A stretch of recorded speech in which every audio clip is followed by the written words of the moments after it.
Hi நண்பர்களே, welcome back to உங்கள் Vinod channel. இன்றைக்கி என்ன பார்க்க போகிறோம் அப்படின்னா, டிஎன்பிஎஸ்சி குரூப் 1 நோட்டிஃபிகேஷன் வந்தாச்சு. அதோட ஃபுல் டீட்டெயில்ஸ் என்ன அப்படின்றத நம்ம இதில் பார்க்க போகிறோம். அதுக்கு முன்னாடி நம்ம நீங்கள் ஃபர்ஸ்ட் டைம் பார்க்குறீங்க அப்படின்னா மறக்காம சப்ஸ்கிரைப் பண்ணிட்டு பக்கத்தில் பெல் பட்டனை கிளிக் பண்ணி வச்சுக்கோங்க. அப்போ தான் நான் போகிற நோட்டிஃபிகேஷனில் காட்டும். வாங்க வீடியோக்குள்ளே போகலாம். Okay, combined civil service examination group 1ஓட நோட்டிஃபிகேஷன் வந்தாச்சு. ஸோ 1ஆம் தேதி, அதாவது இந்த ஏப்ரல் 1 தான் ரிலீஸ் பண்ணியிருக்காங்க. அதோட ஃபுல் டீட்டெயில்ஸ் என்ன, ஏஜ் லிமிட் என்ன, அதுக்கான குவாலிஃபிகேஷன் என்ன, எக்ஸாம் ஃபீஸ் எவ்வளோ, எப்படி நம்ம அப்ளை பண்ணணும் அப்படின்றது ஸ்டெப் பை ஸ்டெப் பார்த்துடலாம். நோட்டிஃபிகேஷன் பார்த்தோம் அப்படின்னா இந்த ஏப்ரல் 1 வந்திருக்கு. லாஸ்ட் டேட் எப்போது அப்ளிகேஷன் முடிகிறது அப்படின்னா இந்த ஏப்ரல் 30ஆம் தேதி, இந்த மாத கடைசிக்குள்ளே என்ன ஆகுது, இது க்ளோஸ் ஆகுது. அப்ளிகேஷன் கரெக்ஷன் விண்டோ எப்போ ஓப்பனில் இருக்கும் அப்படின்னா அந்த லாஸ்ட் டேட் முடிஞ்சு 5th 5 2025 இருந்து, அதாவது மார்ச் 5 மார்ச் 7 வரைக்கும் ஓப்பனில் இருக்கும் கரெக்ஷன் பண்ணுறதுக்காக. ஓகேங்களா. எக்ஸாம் எப்போ இருக்கும் அப்படின்னா ஜூன் 15 2025 எக்ஸாம், ப்ரிலிமினரி எக்ஸாம் சொல்லியிருக்காங்க. மெயின் எக்ஸாம் அது முடிஞ்சதுக்கப்புறமா தான் இந்த மெயின் எக்ஸாமோட டேட் ரிலீஸ் பண்ணுவோம் அப்படின்ற மாதிரி சொல்லியிருக்காங்க. ஸோ ஓகே, நெக்ஸ்ட் என்ன அப்படின்னா, சரி இதெல்லாம் ஓகே, வேக்கன்சி எத்தனை அப்படின்னு கேட்பீங்க. ஸோ வேக்கன்சி என்ன அப்படின்னா, இந்த குரூப் 1ல் deputy collector, deputy superintendent of police, assistant commissioner, assistant director of rural development, district employment officer, assistant commissioner of labour அப்படின்ற போஸ்டிங்ஸ் வந்திருக்கு. ஸோ அதில் ஒரு போஸ்டிங்கில் பார்த்தோம் அப்படின்னா டிசியில் 28 வேக்கன்சிஸ், டிஎஸ்பியில் 7, ஏசி 19, அதே மாதிரி ஏடிஆர்டி 7, டிஓ 3, ஏசிஎல் 6, மொத்தமாக 70 வேக்கன்சி கிட்ட ரிலீஸ் பண்ணியிருக்காங்க. ஸோ இதுதான் வேக்கன்சிக்கான ஃபுல் டீட்டெயில்ஸ். ஒரு சர்வீசஸ்லேயும் ஒரு போஸ்டிங்ஸ் அந்த மாதிரியாக நம்ம என்ன பண்ணியிருக்காங்க, இதில் ரிலீஸ் பண்ணியிருக்காங்க. ஸோ நெக்ஸ்ட் என்ன அப்படின்னா, எஜுகேஷ்னல் குவாலிஃபிகேஷன் என்ன படிச்சிருக்கணும் அப்படின்னு சொல்லி போட்டிருக்காங்க. டெப்யூட்டி கலெக்டர் டிசி பொறுத்த வரைக்கும் என்ன, அது ஒரு டிகிரி நீங்கள் கண்டிப்பாக முடிச்சிருக்கணும் அப்படின்னு சொல்லியிருக்காங்க. டிஎஸ்பி பொறுத்த வரைக்கும் சேம் அந்த டிகிரி முடிச்சிருக்கணும். Other things being equal preference shall be given candidates who are national awards ஏதாவது இருந்துச்சு ஃபிசிக்கல் எஃபிஷியன்சியில் அப்படின்னா அதுவும் என்ன பண்ணலாம், இதில் ஆட் பண்ணலாம் அப்படின்ற மாதிரி குவாலிஃபிகேஷன் கொடுத்துருக்காங்க. ஏசி அசிஸ்டன்ட் கமிஷனருக்கு டிகிரி கண்டிப்பாக முடிச்சிருக்கணும். மோஸ்ட்லி இந்த மாதிரி குரூப் 1 பார்த்தோம் அப்படின்னா டிகிரி முடிச்ச அந்த குவாலிஃபிகேஷன் பற்றி தான் இருக்கும். நெக்ஸ்ட் அதர் திங்ஸ் என்னவாக இருக்கணும் அப்படின்னா, ஹூ ஹோல்டு பிகாம், பிஎல் இந்த மாதிரியான செகண்ட் கேட்டகரிஸில் இருக்காங்க, வேறு ஏதாவது டிகிரி முடிச்சிருக்கணும், இது கம்பல்சரி இருக்கணும். அந்த மாதிரி இருந்துச்சுன்னா நீங்கள் என்ன இந்த 3rd ஏசியில் வரும். அசிஸ்டன்ட் டைரக்டர் ஆஃப் ரூரல் டெவலப்மெண்ட்டுக்கும் சேம் டிகிரி முடிச்சிருக்கணும். அண்ட் அதர் திங்ஸில் பார்த்தோம் அப்படின்னா போஸ்ட் கிராஜுவேட் ரூரல் சர்வீசஸ் இருக்கணும். போஸ்ட் கிராஜுவேட் டிகிரியிலே டிப்ளமோ இன் எக்ஸ்டென்ஷன் இருக்கலாம், ஆர் டிப்ளமோ இன் சோஷியாலஜி இருக்கலாம் அப்படின்னு சொல்லியிருக்காங்க. ஸோ டிஇஓ பொறுத்த வரைக்கும் டிகிரி அதாவது கண்டிப்பாக முடிச்சிருக்கணும். அண்ட் அதர் திங்ஸ் பொறுத்த வரைக்கும் graduates in economics, education, sociology, statistics இதெல்லாம் என்ன ஆகுது, அதில் இன்க்ளூட் ஆகிருக்கு. ACL assistant commissioner of labour பொறுத்த வரைக்கும் அதே சேம் டிகிரி இருக்கணும். ஸோ இதான் எஜுகேஷனல் குவாலிஃபிகேஷனுக்கான டீட்டெயில்ஸ். என்னென்ன டாக்குமெண்ட்ஸ் நம்ம கொடுக்குற மாதிரி இருக்கும் அப்படின்னா 10th SLC, HSC 12th, diploma degree, PG degree இருந்தால் PG degree, integrated PG degree, இது எல்லாமே என்ன இருக்கும், நம்ம இதில் அப்லோட் பண்ணுற மாதிரி இருக்கும். எல்லாமே ப்ரொஃபஷனல் மார்க் ஷீட் இருந்தாலே ஓகே தான் அப்படின்னு சொல்லியிருக்காங்க. அண்ட் அதுக்கப்புறம் என்ன அப்படின்னா, இதில் விஷுவல் ஆக்டிவிட்டி அது பார்க்க போகிறாங்க. அது என்ன ஸ்டாண்டர்டில் இருக்கணும் அப்படின்னா ஸ்டாண்டர்ட் 3 ஆர் பெட்டர் அதில் இருக்கணும். இதில் கொடுத்த எல்லா போஸ்டிங்ஸ்க்குமே என்னது ஸ்டாண்டர்ட் 3 ஆர் பெட்டரில் தான் விஷுவலோட ஸ்டாண்டர்ட் இருக்கணும் அப்படின்ற மாதிரி சொல்லியிருக்காங்க. ஸோ இதுவும் நீங்கள் என்ன பண்ணுங்கள், கரெக்டாக செக் பண்ணிவிட்டு அதுக்கப்புறம் என்ன பண்ணுங்கள், அப்ளை பண்ண ஸ்டார்ட் பண்ணுங்கள். கேண்டிடேட் செலக்ட் ஆகிறாங்க அப்படின்னா கண்டிப்பாக ஃபிசிக்கல் ஃபிட்னஸ் சர்டிஃபிகேட் கண்டிப்பாக கொடுக்கணும் ஜாயின் பண்ணுற அன்னைக்கு அப்படின்னு சொல்லியிருக்காங்க. ஸோ ஓகே, எக்ஸாமினேஷன் பொறுத்த வரைக்கும் ப்ரிலிமினரி இருக்குது, மெயின் இருக்குது, அதுக்கப்புறம் இன்டர்வியூ அப்படின்னு சொல்லியிருக்காங்க. ஸோ ப்ரிலிமினரியில் என்ன ஸ்க்ரீனிங் டெஸ்ட் இருக்கும். அதில் என்ன எக்ஸாமில் பாஸ் பண்ணுறவங்க மெயின் எக்ஸாம் எழுதுகிற மாதிரி இருக்கும். அதுக்கப்புறம் என்ன இன்டர்வியூ நடத்துவாங்க அப்படின்ற மாதிரி சொல்லியிருக்காங்க. ஸோ அவ்வளோதான், இதுதான் மெயினாக எக்ஸாம் பொறுத்த வரைக்கும் நம்மளுக்கு இருக்கிற 3 சக்ஸஸிவ் ஸ்டேஜஸ் அப்படின்னு சொல்லியிருக்காங்க. நெக்ஸ்ட் என்ன அப்படின்னா, ஓகே எக்ஸாமுக்கு என்னென்ன நம்மளுக்கு ஸ்கீம் கொடுத்துருக்காங்க, என்னென்னலாம் கேட்பாங்க, என்ன சப்ஜெக்ட்டு எவ்வளோ மார்க் அப்படின்னு பார்த்துடலாம். ப்ரிலிமினரி எக்ஸாமினேஷனை பொறுத்த வரைக்கும் ஜென்ரல் ஸ்டடீஸும் ஆப்டிடியூட், மென்டல் எபிலிட்டி இது ரெண்டும் கேட்குறாங்க. ஜென்ரல் ஸ்டடீஸை பொறுத்த வரைக்கும் டிகிரி ஸ்டாண்டர்டில் கேட்குறாங்க. ஆப்டிடியூட் அண்ட் மென்டல் எபிலிட்டி பொறுத்த வரைக்கும் 10th ஸ்டாண்டர்டில் வந்து கேட்குறாங்க. டோட்டலாக வந்து 300 மார்க்ஸ்க்கு வந்து 200 கொஷின்ஸ் இருக்கும். 3 ஹவர்ஸ் எழுதுகிற மாதிரி இருக்கும். மினிமம் குவாலிஃபிகேஷன் மார்க்ஸும் வந்து கொடுத்துட்டாங்க கேட்டகரி வைஸ்.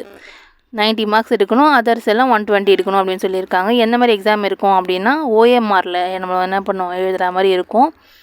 அப்ஜெக்டிவ் கொஷின்ஸ் தான் இருக்கும் அப்படின்ற மாதிரி இந்த ப்ரிலிமினரியே நம்மளுக்கு வந்து எல்லா டீட்டெயில்ஸும் வந்து கொடுத்துட்டாங்க.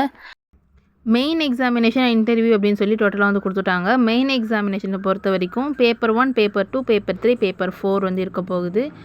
பேப்பர் 1ல் வந்து தமிழ் எலிஜிபிலிட்டி டெஸ்ட் 10th ஸ்டாண்டர்ட்லேருந்து எடுக்கிறாங்க. மீதி எல்லாமே ஜென்ரல் ஸ்டடீஸ் டிகிரி ஸ்டாண்டர்ட்லேருந்து எடுக்கிறாங்க. 10th மட்டும் 100 மேக்ஸிமம் மார்க்ஸ் வந்து இருக்குது. அதில் 40 எடுத்தால் போதும். மற்றபடி டிகிரி ஸ்டாண்டர்டில் பார்த்தோம் அப்படின்னா 250 மார்க்ஸ் மேக்ஸிமம் கேட்குறாங்க. அதில் 225 மார்க்ஸ் கண்டிப்பாக இருக்கணும். இன்டர்வியூவை பொறுத்த வரைக்கும் 100 டோட்டலாக நம்மளுக்கு என்ன மேக்ஸிமம் மார்க்ஸ் வந்து இருக்குது. ஸோ மொத்தமாக சேர்ந்து மெயின் எக்ஸாமினேஷன் இன்டர்வியூவும் சேர்த்து 850 மார்க்ஸ் கிட்டே நம்மளுக்கு வந்து கொடுக்குறாங்க. ஸோ இந்த அப்ளிகேஷன் ப்ரிவ்யூ வந்து நீங்கள் சேவ் அண்ட் ப்ரொசீட் கொடுக்குற வரைக்கும் எல்லா டீட்டெயில்ஸும் எடிட்டபிள் தான். அதுக்கப்புறம் எடிட் பண்ண முடியாது. ஸோ அதனால் அப்ளை பண்ணும்போதே கரெக்டாக எல்லாத்தையும் அப்ளை பண்ணிவிட்டு அதுக்கப்புறம் சப்மிட் கொடுங்க. அப்ளிகேஷன் ஃபீஸை பொறுத்த வரைக்கும் ப்ரிலிமினரியில் வந்து 100 ருபீஸும் அதேமாதிரி மெயின் எக்ஸாமினேஷனுக்கு 200 ருபீஸும் வந்து சொல்லியிருக்காங்க. அண்ட் எப்படி அப்ளை பண்ணுறது அப்படின்னு எனக்கு டவுட் இருக்கும். ஓகே, அது வந்து டிஎன்பிஎஸ்சி அஃபிஷியல் வெப்சைட் வந்து இருக்குது. tnpscexam.in அப்படின்னு இருக்குது. ஸோ அந்த வெப்சைட்டில் நம்ம தான் அப்ளை பண்ணுற மாதிரி இருக்கும்.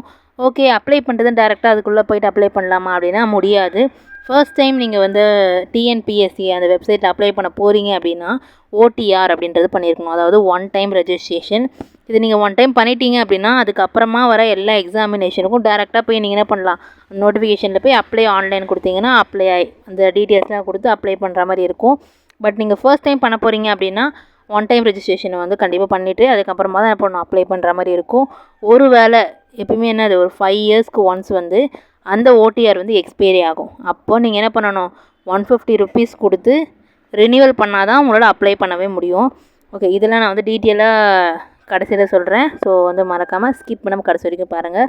ஓகே, 1 டைம் ரெஜிஸ்ட்ரேஷன் அப்படின்னா அது என்னென்னலாம் கேட்பாங்க அப்படின்னா மேண்டட்டரியாக உங்களோட இமெயில் அட்ரஸ் வந்து கண்டிப்பாக இருக்கணும். உங்கள் ஃபோன் நம்பர் வந்து எது நீங்கள் ஆக்டிவில் வச்சுருக்கீங்களோ அதை வந்து கொடுக்குற மாதிரி இருக்கும்.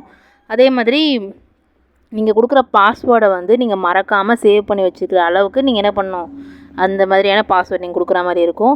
ஆதார் கார்டை உங்களோட ஓடிஆரில் வந்து லிங்க் பண்ண சொல்லியும் கேட்கும். ஸோ இதான் வந்து பேசிக்கானது. அண்டு ஃபோட்டோ என்ன அப்லோட் பண்ணணும் அப்படின்ற பொறுத்த வரைக்கும் பிக்சல்லே வந்து நம்மளுக்கு வந்து எக்ஸாக்டாக இந்த நோட்டிஃபிகேஷனில் கொடுத்துட்டாங்க. 170 ஹைட்டும் அதேமாதிரி 130 வித்தும் இருக்கிற மாதிரியான பிக்சல் வந்து நீங்கள் என்ன பண்ணணும் ஃபோட்டோவில் வந்து அப்லோட் பண்ணுற மாதிரி இருக்கும். ஒருவேளை உங்களுக்கு ஃபோட்டோ வந்து எப்படி நம்ம வந்து அப்லோட் பண்ணுறது தெரியல, எப்படி க்ராப் பண்ணுறது தெரியல அப்படின்னா அதுக்கான செப்பரேட் வீடியோ நான் உங்களுக்காக போடுறேன். ஸோ இந்த க்ராப்பிங் எப்படி எடிட் பண்ணுறது அப்படின்றத உங்களுக்கு சொல்கிறேன். ஸோ எனக்கு மறக்காமல் கமெண்ட் சொல்லுங்கள். சிக்னேச்சரை பொறுத்த வரைக்கும் 10 கேபிலேருந்து 20 கேபி இருக்கணும். அதுக்கான செப்பரேட் பிக்சலும் நம்மளுக்கு கொடுத்துருக்காங்க. ஸோ அதையும் நீங்கள் என்ன பண்ணுங்கள், கரெக்டாக செக் பண்ணிக்கோங்க. ஓகேங்களா, ஃபோட்டோ வந்து இந்த மாதிரி தான் இருக்கணும். அதில் உங்கள் நேம் வந்து போட்டிருக்கணும். உங்களோட 10th மார்க் ஷீட்டில் எப்படி இருக்கோ அந்த மாதிரியான நேம் போட்டு கீழே டேட்டை வந்து மென்ஷன் பண்ணியிருக்கணும்.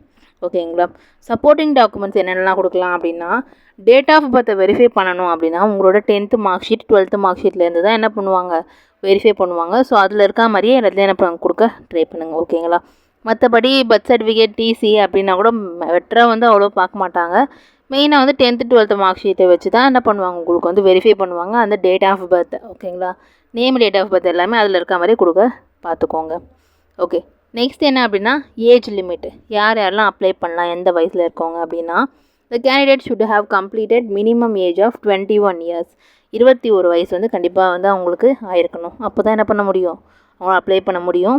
மேக்ஸிமம் ஏஜ் லிமிட் என்ன அப்படின்னா ஒரு போஸ்டிங்ஸ்க்கு ஏற்ற மாதிரி ஏஜ் லிமிட் இதில் கொடுத்துருக்காங்க. ஓகேங்களா, அதை நீங்கள் என்ன பண்ணுங்கள், கிளியராக செக் பண்ணிக்கோங்க.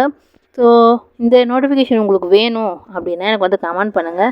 அதுக்கான லிங்க் நான் உங்களுக்கு வந்து சென்ட் பண்ணுறேன். அதை யூஸ் பண்ணி நீங்கள் டவுன்லோட் பண்ணிக்கலாம். ஓகேங்களா, உங்களுக்கு தமிழில் வேணுமா ஆர் இங்கிலீஷில் வேணுமா எதுனாலும் நீங்கள் எனக்கு கமெண்ட் பண்ணுங்கள். ஏன்னா என்கிட்ட அந்த ரெண்டுமே வந்து இருக்குது.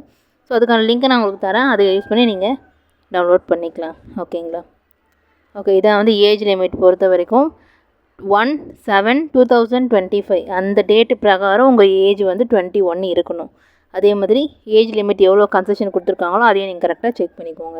ஓகேங்களா, நெக்ஸ்ட் ஒரு வேளை டிஃபெக்டிவ் விஷன் இருக்குது, உங்கள் கண்ணில் ஏதாவது பிரச்சனை இருக்குது அப்படின்னா அதுக்கேற்ற மாதிரியான ஹை ஃபிட்னஸ் சர்டிஃபிகேட்டும் கண்டிப்பாக நீங்கள் என்ன பண்ணியிருக்கணும், eye specialist working in government hospital at the time of joining the post. அதாவது நீங்கள் போஸ்டிங்கில் ஜாயின் பண்ணும் போது எந்த கவர்மெண்ட் ஹாஸ்பிட்டலில் அந்த ஐ ஸ்பெஷலிஸ்ட் டாக்டர் இருக்காங்களோ அவங்கக்கிட்ட ஹை ஃபிட்னஸ் சர்டிஃபிகேட் அப்படின்றத நீங்கள் வந்து வாங்கணும். இதில் வந்து என்ன எக்ஸ்ட்ரா சொல்லியிருக்காங்க அப்படின்னா கவர்மெண்ட் ஹாஸ்பிட்டலில் தான் வாங்கணும் அப்படின்றத வந்து மென்ஷன் பண்ணி சொல்லியிருக்காங்க. அண்ட் அதாவது டிஎஸ்பியை பொறுத்த வரைக்கும் ஹைட் வந்து எவ்வளோ இருக்கணும் அப்படின்னு சொல்லி மென் அண்ட் உமனுக்கு செப்பரேட்டாக வந்து கொடுத்துருக்காங்க.